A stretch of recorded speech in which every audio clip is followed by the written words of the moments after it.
ఒక్కసారి చిన్న బ్రేక్ అయినా కూడా అది దాన్ని తోసుకొని పోగలుగుతానన్నాయి, అది ఆపినారేమో. అయినా పర్వాలేదు, మీ అందరి సహకారంతో మళ్ళీ ముందుకు వచ్చాను. సమీక్షకుడు ఇట్లాంటివన్నీ కూడా ఎదుర్కోవాల్సిందే, తప్పదేమో. అందులో బాల సాహిత్యం కదా, పిల్లలకి కథ చెప్పమంటే మొదలు పెడతారు. చెట్టు మీద దయ్యం ఉంది, కాదు కాదు కాదు ముందు ఏమైందంటే అని మళ్ళీ మొదటికి వస్తారు. కథ మధ్యలో ప్రారంభం చేసి ఇప్పుడు పరిస్థితి, నా పరిస్థితి కూడా అదే. ప్రస్తుతం నేను అదే స్థితిలో ఉన్నా. స్టార్ట్ చేసేసిన కానీ కాదు కాదు కాదు మళ్ళీ ఏమైందంటే మొదలుకి వచ్చింది, మళ్ళీ అక్కడ స్టార్ట్ అవుతుంది నా కథ. ఇది బాల సాహిత్యం ఉంటేనే గిట్లా, బాల సాహిత్యం అంటేనే అట్లా ఉంటుంది. కాబట్టి నిజంగా ఈరోజు ఈ సన్నివేశం సమయోచితంగానే జరిగిందని భావిస్తూ, ఇక చింతల చిగురింతలు, పెద్దవాళ్ళకేమో గిలిగింతలు,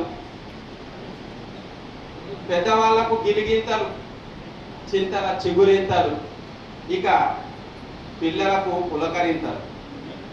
ఇంతవరకు మనం చూసిన పిల్లలు పాడినారు కదా, నిజంగా వాళ్ళు ఇంకా ఏంటి అభినయం చేయలేదు. అభినయం చేసి ఒకవేళ వారు పాడితే మాత్రం స్వేచ్ఛగా ఇంట్లో పాడుకుంటారు. ఇక ముఖ్యంగా ఈ పుస్తకాన్ని మన అందరి చేతి మీదకి వస్తుంది, చేతిలోకి వస్తుంది. పుస్తకాన్ని ఒకసారి చూడండి, పోస్టర్ ఆ వేదిక మీద ఉన్నటువంటి బ్యానర్ మీద ఉన్న పోస్టరే. అది ఎట్లా ఉంది అంటే మనం చిన్నప్పుడు చదువుకున్నటువంటి పాఠ్య పుస్తకం లెక్క ఉన్నది. అవునా కాదా? అవును అనుకుంటే చప్పట్లు కొట్టండి బాబు. ఇంతకాలం చెప్పి చెప్తున్నాను కదా. ఎస్, మీరు అందరు కూడా సమ్మతిస్తేనే వేదిక ముందుకు పోతుంది. మనం అందరం ముచ్చట పెట్టుకుంటున్నట్టే లెక్క. మీరు వేరు నేను వేరు కాదు. అయ్యో నేను ఏదో మాట్లాడి ప్రసంగం చేసేసి అబ్బా గట్టిగా ప్రసంగం చేసేసిన అమ్మయ్య అయిపోయింది నా పని అని సప్పుడే పక్క కూకుని అనుకో. మీరేమనుకుంటారు అక్కడ కూకొని మస్తు చెప్పిరువా చెప్పేది మస్తుది మేము అవన్నీ లేదా ఎన్నిన్నాం అని మీరు అనుకుంటే అలా ప్రయోజనం ఉండదు. మనం అమైకమై ముందుకు నడవాల్సిన అవసరం ఉన్నది. ఈ పుస్తకం అచ్చంగా పాఠ్య పుస్తకమే. ఏ తరగతి కంటే 1వ తరగతి 2వ తరగతి 3వ తరగతి విద్యార్థులకు పాఠ్య పుస్తకమే. అయితే ఇందులో ఉండినటువంటి కొన్ని గేయాలు 10వ తరగతి విద్యార్థులకు కూడా పాఠ్య పుస్తకమే. మరికొన్ని గేయాలు పెద్దలకు కూడా, నానమ్మలకు అమ్మమ్మలకు ఇది కర్ర దీపికలాగా పనిచేస్తుంది. ఎందుకన్నాను ఈ మాట? అమ్మమ్మలకు నానమ్మలకు కర్ర దీపిక అని ఎందుకన్నాను అంటే, ఇప్పుడు అందరూ అమ్మమ్మలు నానమ్మలు ఇంచుమించు కూడా చదువుకొని డిగ్రీలు చేసి ఉద్యోగాలు చేస్తూ ఫోన్తోనూ టీవీతోనూ బిజీ అయిపోయి టీవీ కథలు వింటున్న ఈ తరుణంలో, టీవీలో పాటలు వింటున్న ఈ తరుణంలో పిల్లలు వచ్చి నానమ్మ ఒక కథ చెప్పవా, అమ్మమ్మ ఒక కథ చెప్పవా, ఒక పాట పాడి వినిపించవా అంటే మళ్ళీ పరేషాన్ అయిపోయి ఫోన్లో కొడుతున్న రోజులల్లా గూగుల్ సర్చ్లకు పోయి పిల్లల గేయాలను కొట్టుకుంటున్నాం. ఆ వచ్చిన దాన్ని పాడి వినిపించే ప్రయత్నం చేస్తున్నాం ఈ తరుణంలో. అందుకని ఈ పుస్తక రూపంలోకి వచ్చిన దాతలుగా నిలబడ్డందుకు మీకు శతకోటి నమస్కారాలు తెలియజేస్తున్నాను. ఇది పుస్తక కవిత్వంలోకి పోలేనేమో కానీ నిజంగా కవి హృదయమే పుస్తకం కాబట్టి కవి హృదయాన్ని ఆవిష్కరించే ప్రయత్నం చేస్తున్నాను. ఇక మొత్తం ఇందులో గేయాలు 101, ఇన్ని 101 గేయాలు రాశారు. ఇక ఇందులో ఒక్కొక్క గేయం ఒక్కొక్క విలక్షణమైన లక్షణం కలిగింది. కవిత గేది కాదు అనర్హం అన్నట్టుగానే ఫ్యాన్ తీసుకున్నాడు, బస్సు తీసుకున్నాడు, పెన్సిల్ తీసుకున్నాడు, బల్బం తీసుకున్నాడు, పలక తీసుకున్నాడు. ఇవి ఒక వస్తువు కాదు. తనకు కనపడ్డ ప్రతి వస్తువును ఒక గేయంగా పిల్లలకు అందించే ప్రయత్నం చేసినారు. అట్లా వచ్చింది మళ్ళీ రాకుండా 101 తీసుకున్నారు. 100 చివరికి గాంధీ తాతకు చెప్తాడు. గాంధీ తాతను కూడా ఒక గమ్మత్తైన పదజాలం ఉంది గాంధీ తాత విషయం. గాంధీ తాత అందరి తాత, ఇది ఎంత గమ్మత్తు ఉంటుంది చూడండి. గాంధీ తాత అందరి తాత కరంచంద్కి కొడుకేగా, గాంధీ తాత అందరి తాత పుత్లీబాయికి కొడుకేగా. తల్లిదండ్రుల పేరు చెప్తున్నాడు పిల్లలకి తెలియకుండానే. గాంధీ తాత అందరి తాత భారత మాతకు కొడుకేగా. గాంధీ తాత అందరి తాత బ్రిటిష్ వారికి దడుగేక, బ్రిటిష్ వారికి దడుగేగా, గాంధీ తాత అందరి తాత స్వతంత్రం ఇచ్చెను వేడుకగా. అట్లా స్వతంత్రాన్ని తీసుకొచ్చిన వాడు. ఒక ముగింపు అద్భుతంగా కొనసాగినటువంటి చివరిగా గాంధీని. మళ్ళీ ఇందులో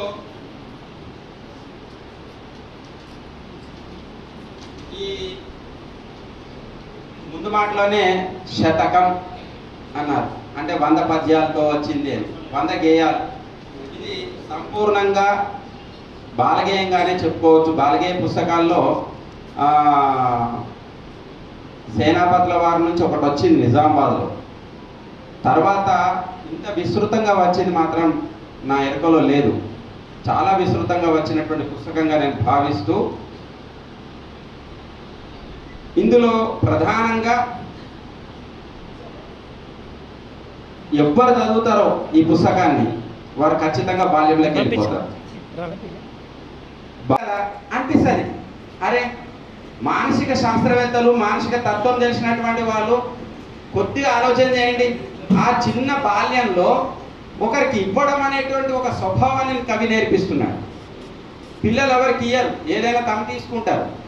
కానీ ఇవ్వడం అనేటువంటి ఒక సహజ సిద్ధంగా ఇవ్వడం అనే ఒక స్వభావాన్ని పిల్లలకు అలవాటు చేయించే ప్రక్రియ ఈ గేయం ద్వారా ప్రారంభం అవుతుంది. ఎప్పుడైనా సరే అన్ని తీసుకుంటే బాధ కలుగుతుందండి. బాగా గుర్తుపెట్టుకోండి. అన్ని మనమే తీసుకున్నాం అనుకో మస్తు బాధ అవుతుంది. కొన్ని మనం ఇస్తామనుకో మస్తు ఆనందం అవుతుంది. ఇవ్వడంలో ఆనందం ఉంటుందండి, తీసుకోవడంలో బాధ ఉంటుంది. ఆనందానికి చిహ్నం పిల్లలు, ఇవ్వడం నేర్పిస్తున్నాడు కవి ముందుగా. అందుకని చింతల శ్రీనివాస గుప్తకి నిజంగానే ఇది చిగురింతలు. ఈ చిగురింతల పేరు కూడా మన ఖాసాలనే చూసిచ్చాడు. అందుకనే ఇది ఎందుకు చిగురిస్తుంది, ఎందుకు చిగురించాలి నేను అనుకుంటాను. బహుశా ఈ పుస్తకం ఇంకా ఒక 4-5 ముద్రలు తప్పనిసరి కావాల్సి వస్తుందండి. 4-5 కాదు, అంతకంటే ఎక్కువ ముద్రలే అవుతాయి. కారణం ఏంటంటే ఈ పుస్తకాలు సరిపోవు. ప్రతి పుస్తకం ఈ పుస్తకాలు ఖచ్చితంగా ప్రైమరీ పాఠశాలలో ఉండాల్సినవే, అది ఖచ్చితం. ఇక ఇందులో గమ్మత్ ఏమైందంటే 3వ గేయం 4వ గేయం కవి గారు ఏం చేసినారంటే బల్బం పెట్టినారు. దానికంటే ముందు ఒక గేయాన్ని పెన్సిల్ అని పెట్టాడు, అందమైన పెన్సిల్. ఇక నాకు అనిపించింది చదివేటప్పుడు, అరే ఇట్లా పలక పెట్టినాక పెన్సిల్ పెట్టాలి కానీ పెన్సిల్ పెట్టినాక పలక ఎందుకు పెట్టిండు కవి అనుకున్నాను. ముందుగా పలక గేయం రావాలి, బల్బం గేయం రావాలి, తర్వాత పెన్సిల్ రావాలి. ముందే పెన్సిల్ పెట్టిండు. ఎందుకంటే ఇప్పుడు పలకలన్నీ మర్చిపోతున్నారు పిల్లలు. మనం ప్రైమరీ స్కూల్కి పోగానే బుక్కులు ఇస్తుర్రు, పెన్సిల్ ఇస్తుర్రు, రాపిస్తుర్రు. కాపీలన్నీ పెన్సిల్తో నింపేస్తున్నారు పిల్లలు. ప్రారంభం పలక మర్చిపోతున్నారు. అందుకనే కవి కూడా పలకని కొంచెం వెనకకి వేసి ముందు పెన్సిల్ పట్టుకున్నాడేమో అనిపించింది. అందుకని ఇందులో చెప్తాడు, అందమైన పెన్సిల్ నాకుంది, ఆలెన్నో రాసింది, ఏబీసీలు నేర్పింది, హోంవర్క్ అంతా చేసింది, బొమ్మలు కొమ్మలు గీసింది, మార్కులను ఎన్నో తెచ్చింది, మంచి పేరునే ఇచ్చింది, అందమైన పెన్సిల్ నాకుంది. ఒక పెన్సిల్ ఉండడం కూడా గొప్ప విశేషంగా చెప్తున్నాడు. ఈ పెన్సిల్ ఏమేం చేసిందో వివరించాడు. ఇక్కడ 2nd క్లాస్ 3rd క్లాస్ స్టూడెంట్స్కి చాలా ఉపయుక్తమైంది. విద్యార్థులు మన లోకల్లో మనకు పెన్సిల్ అన్నా ఏ విషయమన్నా మనకంత సింపుల్ మ్యాటర్ లాగా ఉంటుంది. నేను ఒక ఎగ్జాంపుల్ చెప్తాను. మర్రి చెట్టు తొర్రలోన బుర్రు పిట్ట ఉన్నది, తాతబోడి గుండు మీద పిలక ఒకటి ఉన్నది, తాతకాలి చెప్పు ఒకటి కిర్రుమన్నది, తొర్రలోని బుర్రు పిట్ట తుర్రుమన్నది. Simple poem. మన ఎవ్వరికి నవ్వు రాలేదు, అందరం సీరియస్గా చూస్తున్నాం, చల్ క్యా బోల్ రే అని. కానీ ఇదే గేయం నేను పిల్లల ముంగడ వాడితే వాళ్ళు ఎగిరెగిరి నవ్వుతారు. కారణం ఏంటంటే తాతబోడి గుండు మీద పిలక అనగానే వాడికి నవ్వు వస్తుంది. అట్లానే పిల్లవాడికి ఎక్కడ నవ్వు వస్తుందో, ఎక్కడ ఆనందాన్ని ఇస్తుందో దాన్ని ఆ పిల్లవాడి యొక్క నాడిని పట్టుకున్నట్టున్నాడు బహుశా. అందుకనే ఈ పాటల్లో బల్బం కానీ చందమామ కానీ, అదేవిధంగా మనం ఒక దారిలో చూస్తే పల్లె వెలుగు బస్సును కూడా పట్టుకున్నాడు. ఇప్పుడైతే ఫ్రీ అనుకో. పోరాడి నీవే పెద్ద ఫైటర్, పాల లెక్కలు రాసుకునే, ఫోను నంబర్లు దాచుకునే నీవే పెద్ద రికార్డర్, గుండు పిన్నులన్నీ గుచ్చుకునే, సూది దారం హత్తుకునే నీవే పెద్ద హోల్డర్, తిథి వారములను తెలిపించి నక్షత్రాగమనం చూపించే నీవే పెద్ద టీచర్, అందరు దేవుళ్ళ హంగులతో అన్ని మతాల బోధలతో నీవే పెద్ద ఫ్యూచర్ బోధకుడు. ప్రీచర్ నీవే పెద్ద ప్రీచర్, పెద్దలందరూ మెచ్చుకునే ప్రకృతి పసందు బొమ్మలతో నీవే పెద్ద నేచర్, పిల్లల పుస్తక పుట్టగా చెత్తను ఎత్తే తట్టగా నీవే పెద్ద ప్రొటెక్టర్. ఒక క్యాలెండర్ని ఇన్ని విధాలుగా చెప్పడం ఇది కవిత్వం. నిజంగా ఇది పిల్లలకి ఒక ధ్యేయం కాదు. పేరుగాంచిన బాల సాహిత్యంలో పేరుగాంచిన విఆర్ శర్మ గారికి, మహేష్ బాబు గారికి, వేదిక మీద ఉన్న శంకర్ గారికి, ప్రవీణ్ శర్మ గారికి, ఆసన్న నరేష్ రావు గారికి, చింతగా శ్రీనివాస్ గారికి, సోదరి శారద గారికి, సభకి విచ్చేసిన మీ అందరికీ నమస్కారం. నా చిన్నప్పుడు మా తెలుగు టెక్స్ట్ బుక్స్లో ఒక గేయం ఉండేది. అది మీలో చాలా మందికి తెలుసు అనుకుంటాను. కలవారి కోడలు కలికి కామోక్షి, కడుగుచున్నది పట్టు కడవలో పూసి, అప్పుడే వచ్చేను ఆమె పెద్దన్న, కాళ్లకు నీళ్ళిచ్చి కన్నీళ్లు నింపే, ఎందుకీ కన్నీరు ఏమి కష్టము, తుడుచుకో చెల్లెల ముడుచుకో కురులు, ఎత్తుకో బిడ్డను ఎక్కువ అందలము, పోయి నీ వాళ్ళతో చెప్పిరామమ్మ.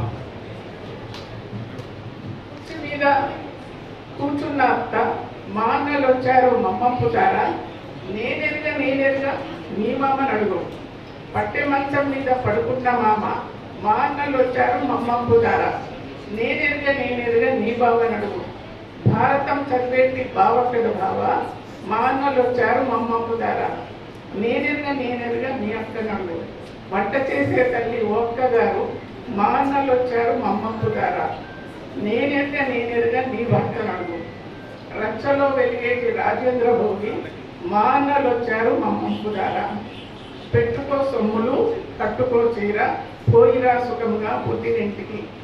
ఇది ఈ గేయం మా చిన్నప్పుడు మేము చదువుకున్నాం. ఇప్పుడు ఇది లేదు. పుట్టింటికి వెళ్ళేందుకు ఆడపిల్లలు ఆ రోజుల్లో కుటుంబంలోని ఎంతమందిని పర్మిషన్ తీసుకోవాల్సి వచ్చేదో హృదయంగా గేయాల్లో సైతం సంభాషణలు చూపించి 50 ఏళ్ల కిందటే చక్కగా చెప్పారు ఆ కవి. సామాజిక పరిస్థితులకు అర్థం పట్టాలి. ఈ రోజుల్లో అమ్మలు ఒకప్పటి అమ్మల కన్నా రెండింతల పని, ఇటు ఇంటి పనులు చేస్తున్నారు, అటు ఉద్యోగం పనులు చేస్తున్నారు.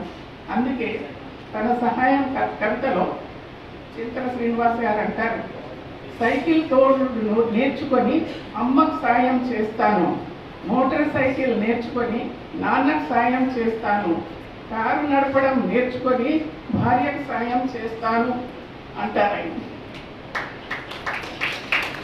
ఈ రోజుల్లో ఈ బిజీ లైఫ్లో పిల్లలు అమ్మకు నాన్నకు సహాయంగా ఎలాంటి పనులు చేయవచ్చో ఉద్బోధిస్తున్నారు. కాకపోతే ఇక్కడ నాదో సలహా, సైకిల్ తోలుడు నేర్చుకొని అమ్మకు సాయం చేస్తాను, దాని బదులు గిన్నెలు తోముడు నేర్చుకొని అమ్మకు సాయం చేస్తాను అంటే ఇంకా అద్భుతంగా ఉంది.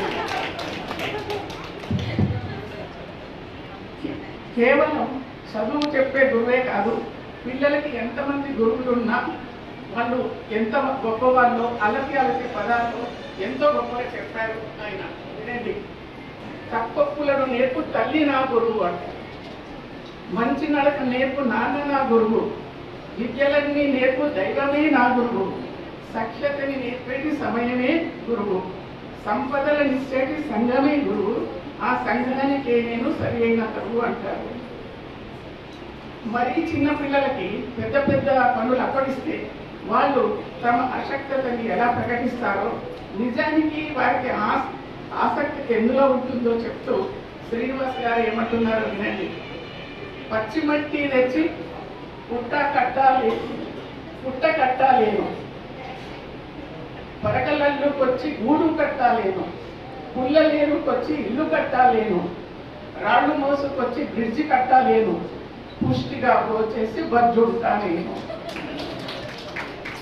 అంటూ 5 వాక్యాల్లో పిల్లల ఆసక్తులు ఆసక్తులను రెండింటినీ అందంగా వెలుగుచ్చారైనా. పుట్టినరోజు వచ్చిందా మొక్కని ఒకటి నాటాలి, పండుగ రోజు వచ్చిందా మొక్కని ఒకటి నాటాలి, పై తరగతులకు వెళ్తావా మొక్కని ఒకటి నాటాలి, మొక్కే నీకు ఆధారం మొక్కే నీకు అవసరము అంటూ ఏదో ఒక సందర్భాన్ని పురస్కరించుకొని మొక్కలు నాటాలని పచ్చదనం యొక్క ఆవశ్యకతను గుర్తు చేస్తూ చిన్న చిన్న మాటలతో చక్కగా ఉద్బోధిస్తారు ఆయన. మా చిన్నప్పటి ఇంకో పద్యం చెప్తున్నారు. పద్య కాదు, గేయం. బుర్రు పిట్ట తుర్రుమన్నది, పడమటింటి కాపురము చెయ్యనన్నది, అత్త తెచ్చిన కొత్త చీర కట్టనన్నది, మామ తెచ్చిన మల్లె మొగ్గ ముడవనన్నది, మొగుడి చేత మొట్టి కాయ తిందనన్నది. ఈ గేయంలో నాకు చివరి 2 వాక్యాలు అసలే దచ్చకపోయేవి చిన్నప్పుడు, ఇప్పుడు కూడా. కారణం అవి పిల్లలకు సంబంధించినవి కాకపోవడం. అందున కోడలికి మామ మల్లె మొగ్గ తేవడం ఏమిటి అన్నది ఒకటి, మొగుడి చేత మొట్టికాయ తింటనన్నది అనడం ఏమిటి. ముఖ్యంగా వాక్య గ్రంథాల్లో ఇలాంటి గేయాలు బాగుండవు కదా అనిపించేది. ఇంతకీ ఇదెందుకు గౌరవనీయులు కవులు అందరికీ కూడా నమస్కారాలు తెలియజేస్తూ ఈ పుస్తకావిష్కరణ కార్యక్రమానికి ఇచ్చేసినటువంటి మీ అందరికీ కూడా నా హృదయపూర్వక నమస్కారాలు. శ్రీనివాస్ గారు మా పాఠశాలలో పనిచేస్తున్నందుకు నేను నిజంగా గర్వపడుతున్నాను. వారి ఆలోచన శక్తి, నేను రీసెంట్గా పాఠశాలకు రావడం జరిగింది. ఇంకా ఉపాధ్యాయుల యొక్క బోధనా పటిమను గమనిస్తున్న క్రమము, విద్యార్థుల యొక్క శక్తి సామర్థ్యాలు కూడా తెలుసుకునే క్రమంలోనే ఉన్నాను వాస్తవానికి నేను. ఈ సందర్భంలో నేను గతంలో పనిచేసినటువంటి పాఠశాలలో కానీ ఇప్పుడు పనిచేస్తున్నటువంటి పాఠశాలలో కానీ పిల్లల ద్వారా పుస్తకాలను ఎక్కువగా చదివించడం ద్వారా వాళ్ళలో కొంత భాషా పరిజ్ఞానాన్ని పెంపొందించాలనేటువంటి ఆలోచన నాకు ఎప్పుడూ ఉండేది. దాంట్లో భాగంగా గ్రంథాలయ పుస్తకాలను నేను పిల్లల ద్వారా చదివించడానికి మా ఉపాధ్యాయుల సహకారంతో ప్రయత్నం చేస్తూ ఉంటాను. తప్పకుండా ఈ పుస్తకాన్ని మా పాఠశాల గ్రంథాలయంలో చేర్చి మా విద్యార్థుల చేత చదివించడానికి నా వంతు ప్రయత్నం అయితే నేను తప్పకుండా చేస్తాను. విద్యార్థులను మాతృభాష మర్చిపోకుండా చేయడం కూడా మా బోధనలో ఒక భాగంగా ఉండాలి. సో ఇంతమంది పెద్దల సమక్షంలో వీళ్ళ భాషా పరిజ్ఞానంలో నేను మాట్లాడడం అనేది కొంత ఇబ్బందిగానే అనిపిస్తుంది. అయినప్పటికీ పాఠశాల ప్రధానోపాధ్యాయుడిగా ఎక్కడ పనిచేసినా కూడా పిల్లల ఔన్నత్యం కోసం, వాళ్ళ యొక్క భాషా పరిజ్ఞానం కోసం మా వంతు ప్రయత్నం చేయాల్సి ఉన్నందున ఖచ్చితంగా మేము అది చేస్తూ ఈ పుస్తకాలను చదివించడానికి లేదా ఇటువంటి వాటిలో ఇప్పుడు మా స్కూల్ విద్యార్థులు కూడా ఇక్కడ పార్టిసిపేషన్ చేయడం జరిగింది. మా ఉపాధ్యాయులు కూడా ఉన్నారు.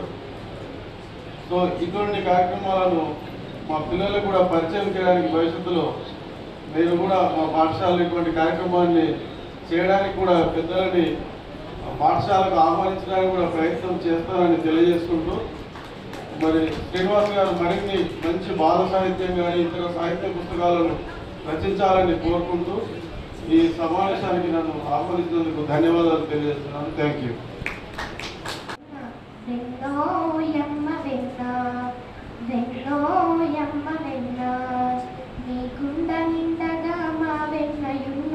గోపాలుడొచ్చెను మీ ఇంటి కన్నా, వెన్నో యమ్మ వెన్న, వెన్నో యమ్మ వెన్న. బుజ్జి బుజ్జి దొంగ మా ఇంటి దొంగ, పోసిన ఊల దొంగ, ఊయలు గంగ, అమ్మమ్మ జోల పాడేను మామయ్య వచ్చి లాలిపోసేను అత్తయ్య వచ్చి ఆటలాడేను పెద్దమ్మ వచ్చి దిష్టి తీసేను నా వంతుగా నేను పాట పాడేను బుజ్జి బుజ్జి దొంగ మా ఇంటి దొంగ పోసిన ఊల దొంగ ఊయలూకంగా. కవి అలాగే ఉపాధ్యాయునికి సంతోషంతో పాటు మా హెడ్ మాస్టర్ సార్ కూడా సంతోషం కలిగి ఉంటుంది. అలాగే ఉపాధ్యాయ సోదరులు కూడా బోర్గంపి నుంచి వచ్చినారు, అరుణ్ అన్నగారికి, మిగతా మిత్రులు కూడా. సో పాఠశాలలు అంటే మనం కవులు ఏమనుకుంటామంటే మనం రాసిన రచనలు ముఖ్యంగా ఉపాధ్యాయుడు కవి అయితే చాలా లాభమని చాలా సందర్భాల్లో మనం మాట్లాడుకుంటాం. ఉపాధ్యాయుడు కవి అయితే ఆయన కవిత్వ సృజన అంతా పాఠశాల దాకా వెళ్తుంది. ఆ వెళ్ళినది గొప్పగా పాఠశాల వాతావరణాన్ని చక్కని సాహిత్య తోటగా మారుస్తుంది. మరి మా చింతల శ్రీనివాస్ గుప్తా పనిచేసినటువంటి బోర్గం పాఠశాల కూడా ఒక సాహిత్యవనంగా రూపుదిద్దుకుంటుంది. అక్కడ మహా విద్వాంసులు పండితులైన అరుణ్ కుమార్ శర్మ లాంటి వారు, చాలా గొప్ప దక్షత గల ప్రధానోపాధ్యాయులు మా శంకర్ సార్ గారు, మిగతా ఉపాధ్యాయ సోదరులు ఉన్నారు. వారి ఆధ్వర్యంలో వారి సహకారంతో మరి బోర్గం పాఠశాల మేము ఇందాక ముందు అనుకున్నాం సార్, శంకర్ సార్ గారికి అంటున్నాం, వచ్చే సంవత్సరం మీ పాఠశాల నుంచి ఒక పుస్తకం రావాలి సార్ పిల్లల ద్వారా. అది చింతల ఎట్లా రావాలో దానికి ప్రణాళిక వేసుకుంటున్నాం. చిత్రకారుడు, దానికంటే ముందు నా చిన్ననాటి మిత్రుడు, నా 3వ తరగతి నుంచి మిత్రుడు. 3వ తరగతి మా పరిచయం ఎస్వివి శ్రీ వెంకటేశ్వర విద్యాలయంలో ఏర్పడింది. అప్పటి నుంచి ఇప్పటి వరకు మా మిత్రత్వం అలాగే కొనసాగుతుంది. చింతల శ్రీనివాస్ గుప్తా గారు రచించినటువంటి ఈ చిగురింతల బాలగేయాల పుస్తకావిష్కరణ మహోత్సవ సభకు అధ్యక్షత వహిస్తున్నటువంటి నా చిన్ననాటి మిత్రుడు కాసార్ల నరేష్ కూడా నా క్లాస్మేటు, మంచి మిత్రుడు. తర్వాత హైదరాబాద్ నుంచి విచ్చేసినటువంటి శర్మ సార్ గారి గురించి మనం చాలా విన్నాం. సారు ఈ బాల సాహిత్యానికి ఎంతో సేవలు అందిస్తున్నారు. తర్వాత అమృతలత మేడం చేతుల మీదుగా ఎన్నో విద్యా కుసుమాలు వెదజల్లబడ్డాయి. మేడం విద్యారంగంలో ఎన్నో విద్యా సంస్థలు ఏర్పాటు చేసి సేవలు అందిస్తున్నారు, మనందరికీ సుపరిచితులు. తర్వాత మేడం ఎంత సాహిత్యాభిమానంలో మనం మేడం మాటల్లో విన్నాము. ఇప్పుడు మేడం అప్పటి బతుకమ్మ నుంచి శ్రీనివాస్ రచించినటువంటి మంచి ఈ పుస్తకం సద్విమర్శ కూడా అందించారు. తర్వాత మహేష్ బాబు సార్ గారు రచించినటువంటి పుస్తకాలు కూడా సార్ గారు కూడా నాకు సుపరిచితం. తర్వాత శంకర్ సార్ గారు, మా పీజీహెచ్ఎంలో మంచి పీజీహెచ్ఎం అంటే శంకర్ సార్ పేరు ముందు ఉంటుంది. సార్ బాగా స్ట్రిక్ట్, తర్వాత మంచిగా స్కూల్ రన్ చేసే ఒక హెచ్ఎము. తర్వాత శారదా మేడం గారి రచనలు కూడా నేను చదివాను. హనుమాన్లు సార్ గారు కూడా మన మంచి పరిచయం, మా సబ్జెక్ట్ టీచర్, బయోసైన్స్ టీచరు. తర్వాత గంటెల గారు నేను కలిసి వివేకానంద విద్యాలయంలో పనిచేసాము. అప్పటి నుంచి గంటెల పరిచయము. గంటెల గారు ఏంటంటే చాలా సింపుల్గా ఇప్పటి లాంగ్వేజ్ అంటే మనం కలిసి కూర్చుంటే ఎట్లా మాట్లాడుకుంటామో అట్లా పుస్తక సమీక్ష చేయడం మనం చూసాము. తర్వాత ప్రవీణ్ శర్మ గారు, వారు బాల సాహిత్యలో చాలా సేవలు అందిస్తున్నారు. తర్వాత ఇంకా చింతల శ్రీనివాస్ గుప్తా, నేటి కథానాయకుడు చింతల శ్రీనివాస్ గుప్తా.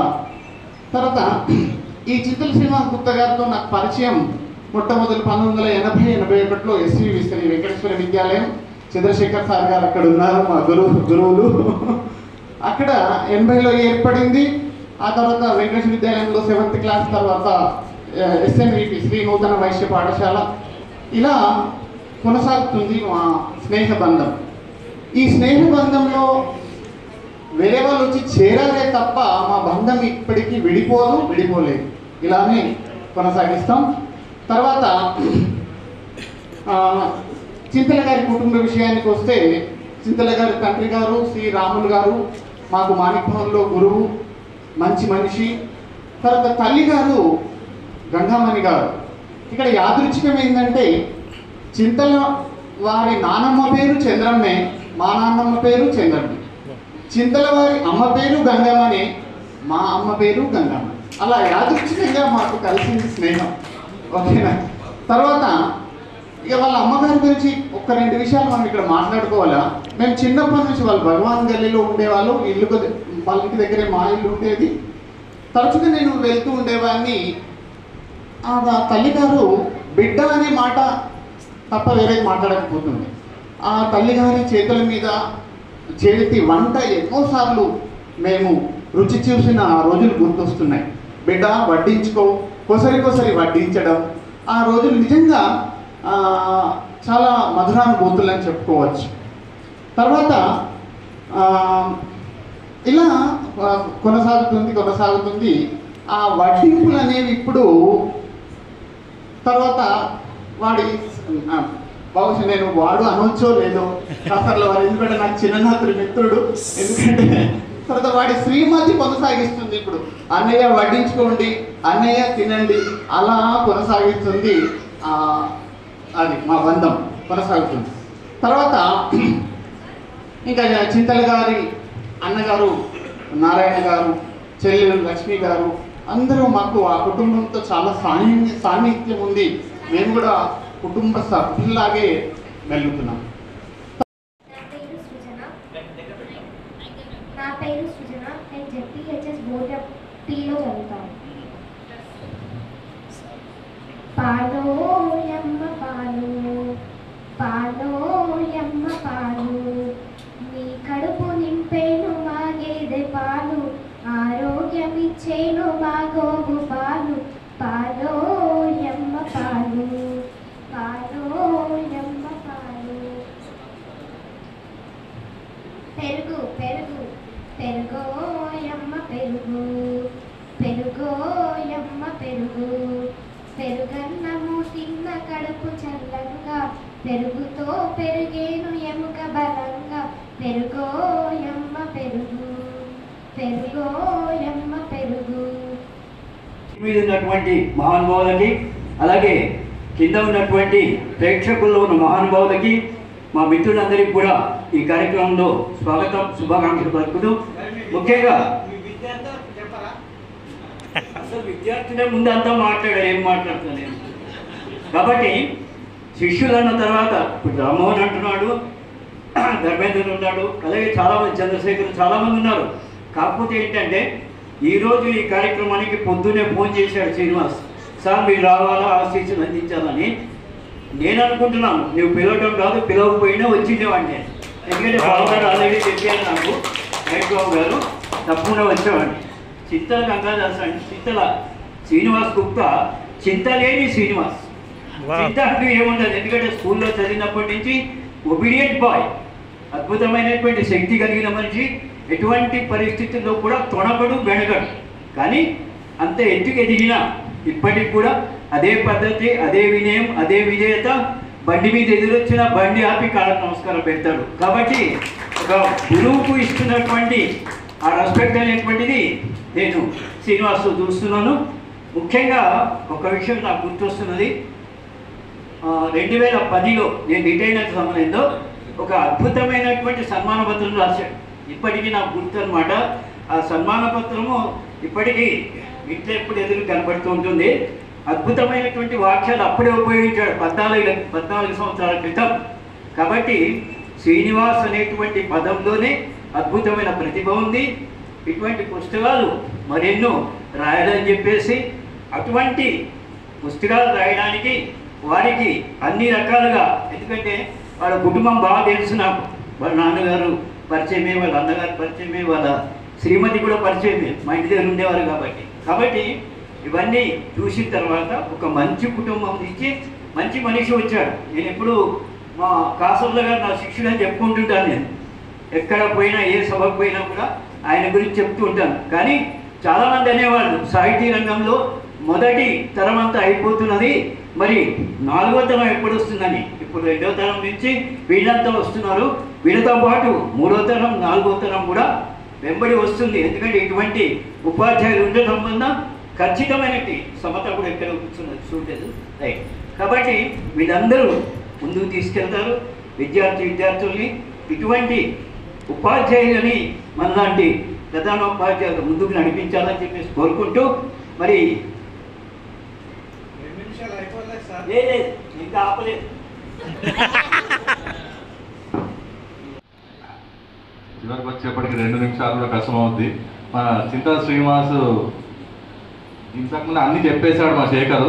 ఆయన ఆల్రౌండరు. ఆయన మదిలో కవిత్వము, చేతులకు పోయిన కంప్యూటరు ఎప్పుడు నిత్యం నాట్యం చేస్తూ ఉంటాయి. అందుకని అతను అందరికన్నా ఎక్కువ బుక్స్ ఈజీగా ప్రింట్ చేయగలడు.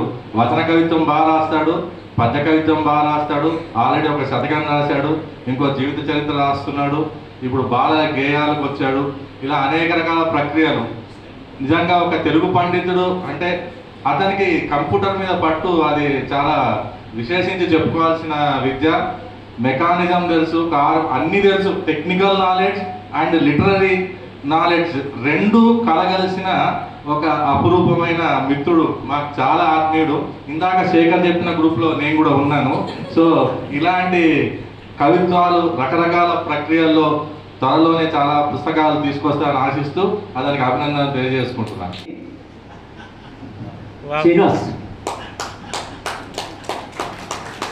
ఇప్పటికి కూడా గుర్తుపెట్టుకుంటున్నాను, ఎందుకంటే చాలామంది శిష్యులు ఉంటారు.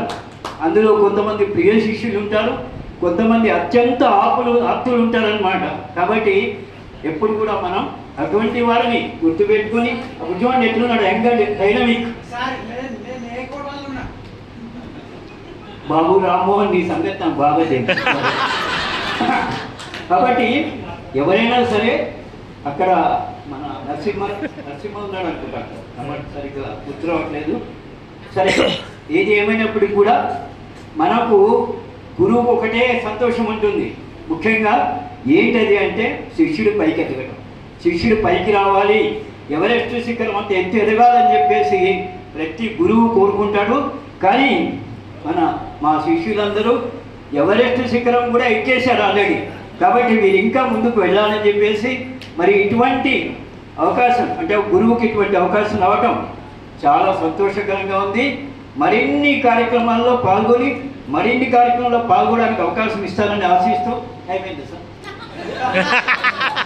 కాబట్టి అందరికి కూడా ఇక్కడ చేసినటువంటి అందరికి కూడా శిరస్సు వచ్చి నమస్కారం చేస్తూ మా శ్రీనివాస్కు అన్ని రకాల ఆశీస్సులు అందిస్తూ ముగిస్తున్నాను. Thank you. అమెరికాలో నీగ్రో పోరాటానికి ఒక గొప్ప కరదీపికగా పనిచేసింది అని చెప్తారు. అంటే ఒక అద్భుతమైనటువంటి సాహిత్యాన్ని సామాజిక చైతన్యం కలిగిన వాళ్ళు పిల్లల కోసం అందించే ప్రయత్నం చేశారు. పిల్లలతో పాటు పెద్దవాళ్ళు కూడా బాగా చదివారు. మరొక వైపున సోవియట్ రష్యా నుంచి పిల్లల కోసం చాలా గొప్ప పుస్తకాలు, చాలా ఆకర్షణీయంగా ఉండే పుస్తకాలు చాలా తక్కువ ధరలకు సోవియట్ రష్యా నుంచి వచ్చినాయి. 1980 వచ్చేసరికి క్రమక్రమంగా ఈ బాల సాహిత్య సోయి తగ్గుతూ వచ్చింది. ఎక్కడ ఆహ్వానిస్తున్నాం. అయితే ముఖ్య అతిథి మాట్లాడినాక మామూలు సభల్లో ఇంకెవరు మాట్లాడదు. కానీ మా గంట్యాల మాకు ఒక మార్గం సులభం చేసింది. బాల సాహిత్యం అటు ఇటు అవుతుంది కాబట్టి వారు మాట్లాడినాక కూడా మరికొందరు మాట్లాడుకుందాం. ఇంతే ప్రశాంతంగా కూర్చొని సంపూర్ణంగా కడుపు నిండా మాట్లాడుకొని పోదాం. విఆర్ శర్మ గారు ఆహ్వానిస్తాం. సభా వేదిక మీద ఉన్న పెద్దలు, ముందున్న పెద్దలు, పిల్లలు కూడా అందరికీ నమస్కారం సార్. అధ్యక్షుల వారు ఇంతకుముందు నేను అడిగితే ఎప్పుడు మీటింగ్ అయిపోతుంది అంటే 8 గంటలకు ముగిద్దాం అన్నారు. నేనేమనుకుంటానంటే అది అసాధ్యం. ఒక పిల్లల కార్యక్రమం కాబట్టి ఒక గంట ముందు చేసుకుంటాం సార్, 9 గంటలకు కనీసం. కాబట్టి నాకు కొంచెం ధైర్యం వచ్చింది. లేకుంటే అప్పటి నుంచి సారు హైదరాబాద్ నుంచి వచ్చాడు అని అంటే ఏదేదో లేనిపోని కొమ్ములన్నీ నాకు మొలుస్తున్నట్టు అనిపించింది. లేదు సార్, నేను వలస పోయినాను కానీ వదిలిపోలేదు. ఇది నా జిల్లా. నేను నిజామాబాద్ వాడిని, మీ వాడిని, మీలో ఒకడిని, ఇక్కడ ఉన్న మిత్రులందరితో కలిసి నేను పనిచేసినటువంటి వాడిని. అయితే రిటైర్మెంట్ తర్వాత 2014లో నా రిటైర్మెంట్ అయిపోయింది. రిటైర్మెంట్ అయిన తర్వాత కూడా పెన్షన్ వస్తుంది నాకు. నేను టీవీ చూసుకుంటే కూడా గవర్నమెంట్ డబ్బులు ఇస్తుంది. ఇంట్లో మావిడితో ముచ్చట పెట్టుకుంటే కూడా గవర్నమెంట్ డబ్బులు ఇస్తుంది. నిండా కప్పుకొని పడుకుంటే కూడా గవర్నమెంట్ డబ్బులు ఇస్తుంది. అప్పుడు ఏమనిపించిందంటే ఒక రిక్షా కార్మికుడు, ఒక రైతు, ఇంకోడు 2 రోజులు జ్వరం వచ్చి పడితే వాడి బతుకు చాలా హీనంగా ఉంటుంది. ఏం పని చేయకుండా డబ్బులు ఎందుకు ఇవ్వాలి? నాకు ఇస్తుంది అంటే ఏదో పని చేయాలి. ఉపాధ్యాయ వృత్తి నాకు లభించకపోయి ఉన్నట్టయితే, పిల్లల దయ లేకపోతే మేమంతా అడక తినే బాపతి కాడమే. అట్లాంటి కుటుంబాల నుంచి వచ్చినటువంటి వాళ్ళని పిల్లల దయతో బతికినాం. ఆ సోయి నాకు ఉంది. పెన్షన్ నేను తీసుకుంటానంటే నా పెన్షన్లో కొంత భాగం పిల్లల హక్కు, ఇది పిల్లలకు చెందాలి. కాళ్ళ చేతులు బాగున్నంత కాలం పిల్లల మధ్య పనిచేద్దాం అనుకునే ఉద్దేశంతో 2 రాష్ట్రాల్లో, అప్పుడప్పుడు వేరే రాష్ట్రాల్లో కూడా పిలిచిన చోటికి వెళ్ళి పిల్లలతో ముచ్చట్లు పెట్టుకుని, నాకు తెలిసిన 4 ముచ్చట్లు వాళ్ళకి చెప్పి, వాళ్ళకి తెలిసిన ముచ్చట్లు విని అట్లా కార్యక్రమం జరుపుతున్నాం. కాబట్టి శర్మ సారు ఏదో వస్తాడు చాలా అదంతా ఏం లేదు సార్. నాకు తెలిసిన 4 విషయాలు ఇక్కడ మీతో కలుసుకుందామని నేను అనుకుంటున్నాను. ఎందుకంటే ఇక్కడ విద్యావేత్తలు ఉన్నారు, విద్యా సంస్థల్ని నడుపుతున్నటువంటి వాళ్ళు ఉన్నారు. మేము కలం పట్టక ముందే అద్భుతమైనటువంటి సాహిత్యాన్ని రాసినటువంటి వాళ్ళు ఇక్కడ ఉన్నారు. కాబట్టి వాళ్ళ ముందు నేను గుప్పిగంతలు ఏమీ వేదలుచుకోలేదు. నాకున్న అనుభవాన్ని అవగాహనని ఇక్కడ నేను చెప్పదలుచుకున్నాను. ఇక సూటిగా వస్తువులోకి వెళ్తే 1980 వరకు బాల సాహిత్యం అంటే పిల్లలకు సాహిత్యాన్ని దగ్గర చేయడం అనేది తరాలుగా అసలు 80-90% జనాభా చదువుకొని జనాభా. బ్రిటిష్ వాడు వెళ్ళే నాటికి మన దేశంలో 112 మంది చదువుకున్న వాళ్ళు ఉన్నారు. అంటే చదువుకోని వాళ్ళు కూడా మన తాత ముత్తాతలు తరాలుగా పిల్లలకు సాహిత్యాన్ని దగ్గర చేయడం మనకు తెలుసు, పెద్దవాళ్ళకైతే తెలుసు. మే నెల రాత్రులలో, సాయంకాలాలలో, సెలవు రోజుల్లో పనులు అయిపోయిన తర్వాత పిల్లల్ని చుట్టూ కూర్చుని పెట్టుకొని అద్భుతమైనటువంటి కథలు అందించేవారు. అది భాగవతంలో కృష్ణుడి కథలు కావచ్చు, రామాయణంలో రాముడి కథలు కావచ్చు, మహాభారతంలో పాండవుల కథలు కావచ్చు, లేదా పంచతంత్ర కథలు కావచ్చు, లేదా యూసఫ్ కథలు కావచ్చు, లేదా వాళ్ళు తయారు చేసిన కథలు కావచ్చు. ఎందుకంటే అక్షరాలు రాయడం చదవడం అనేది ఒక సాంకేతిక అంశం మాత్రమే. ఆ రాయడం చదవడం రాని వాళ్ళు కూడా కథలు అల్లేవాళ్ళు. అప్పటికప్పుడే కథలు అల్లి పెద్దలు పిల్లలకు చెప్తుంటే పిల్లల్లో ఎంత కుతూహలం పెరుగుతుంటే ఇంకా చెప్పు అనాలి. మళ్ళీ అంటే కథ నడుస్తుంది. తర్వాత ఏమైంది అని ఒక కుతూహలం కనబరిచే విధంగా కథలు చెప్పేవాళ్ళు. అట్లా కథలు విన్నవాళ్ళు నాకంటే పెద్దవాళ్ళు కూడా ఇక్కడ ఉన్నారు. క్రమంగా రోజులు గడుస్తున్న కొద్దీ ఇక్కడికి భారతదేశంలోకి బ్రిటిష్ వాళ్ళ పాఠశాలలు వచ్చిన తర్వాత, వాళ్ళ అవసరం కోసం పాఠశాలలు వచ్చిన తర్వాత యూరోప్లో జరిగినటువంటి శాస్త్ర సాంకేతిక విప్లవాల కారణంగా ప్రత్యేకంగా పిల్లల కోసం చెప్పాల్సిన విషయాలు ఉన్నాయి. సాహిత్యాన్ని ప్రత్యేకంగా పిల్లల కోసం చెప్పాలి అనే ఒక అవగాహన వచ్చి బాల సాహిత్యం అనే ఒక కాన్సెప్ట్ వాళ్ళు మొదలు తీసుకొచ్చారు. 80s అంటే 18వ శతాబ్దం. అప్పటి నుంచి ప్రత్యేకంగా పిల్లల కోసం సాహిత్య సృష్టి, పాత విషయాలని పిల్లలకు అందించడం వాళ్ళు చేస్తూ వచ్చారు. వలస దేశాల్లో వాళ్ళ పాఠశాలలు పెట్టిన తర్వాత ఇక్కడ పిల్లలకు చదువులు చెప్పించాల్సిన అవసరం వచ్చింది. ఎందుకంటే వాడి పనులు చేయడానికి ఇక్కడ పిల్లలు కావాలి. వాడి ఫ్యాక్టరీలో కావచ్చు, వాడి ఆఫీసుల్లో కావచ్చు, వాడి చేతి కింద ఏ పని చెప్పినా చేయడానికి ఇక్కడ విద్యావంతులు కావాలి. కాబట్టి వీళ్ళంతా బళ్ళల్లోకి రావాలి. వీళ్ళకి చదువుకోవడానికి ప్రత్యేకమైనటువంటి పుస్తకాలు కావాలి. అట్లా ఆసక్తికరంగా ఉండేటువంటి బాల సాహిత్యాన్ని రాయడం ప్రారంభమైంది. కానీ వాళ్ళ సంస్కృతిని ఇక్కడ రుద్దడం కూడా వాళ్ళు మర్చిపోరు. ఇక్కడ బాల సాహిత్యం సృష్టిస్తున్న దశలో అప్పుడు మన దగ్గర సాంఘిక సంస్కరణ ఉద్యమాలు జరుగుతున్న నేపథ్యంలో రాజా రామ్మోహన్ రాయ్ లాంటి వాళ్ళు కావచ్చు, మన దగ్గర ఆనాడు పిల్లల కోసం కూడా రాసినటువంటి గురజాడ అప్పారావు లాంటి వాళ్ళు కావచ్చు, అద్భుతమైనటువంటి సాహిత్యాన్ని సృష్టించారు.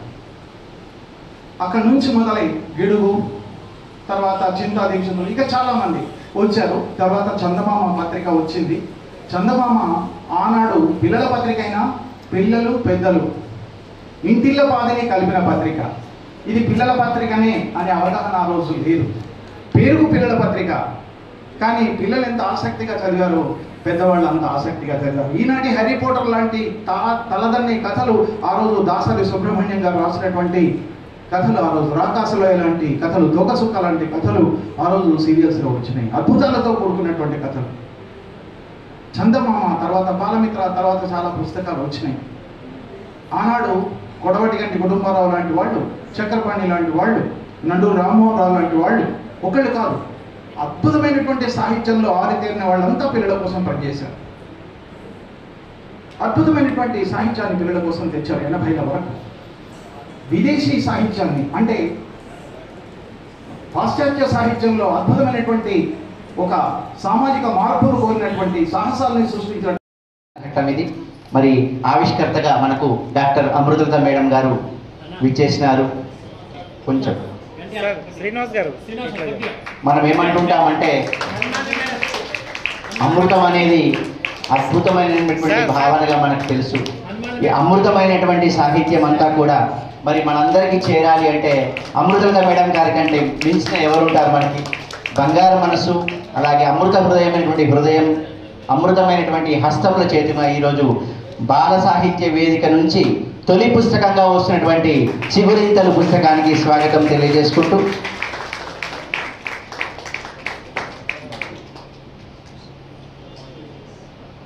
అది చాలా తగ్గిపోయింది. గొప్ప గొప్ప రచయితలంతా బాల సాహిత్యం వైపు రావడం మానేశారు.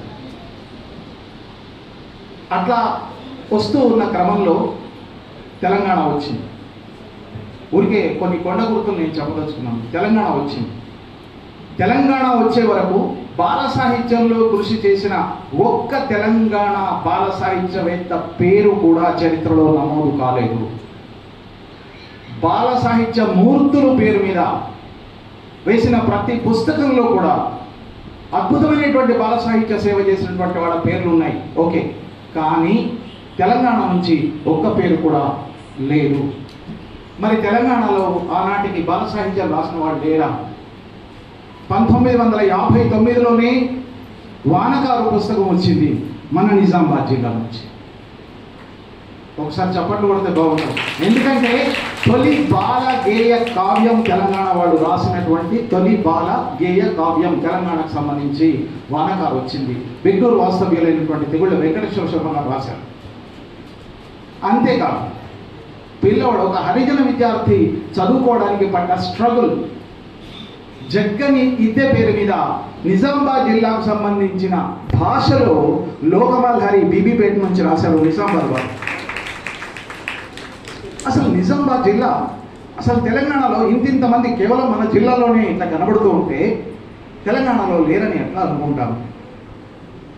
సరే, తెలంగాణ వచ్చిన తర్వాత అంటే ఇక్కడ నేను చెప్పదలుచుకుంది ఏంటంటే తెలంగాణ నుంచి ఆనాటికే బాల సాహిత్యంలో లోతులు ముట్టిన వాళ్ళు నిజామాబాద్ జిల్లా నుంచి కూడా ఉన్నారు. నిజామాబాద్ జిల్లా నుంచే ఉన్నారు. తొలి బాల గేయ కావ్యం నిజామాబాద్ జిల్లా నుంచే వచ్చింది తెలంగాణకు సంబంధించి.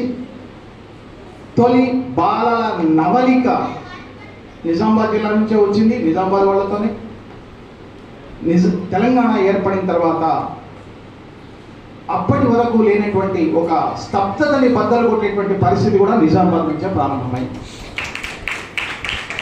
మొట్టమొదటిసారిగా నిజామాబాద్ జిల్లాలో అసలు ఎంతకాలం అంటే అంతవరకు బాల సాహిత్యం పెద్దవాళ్ళు ఎందుకు రాయాలి?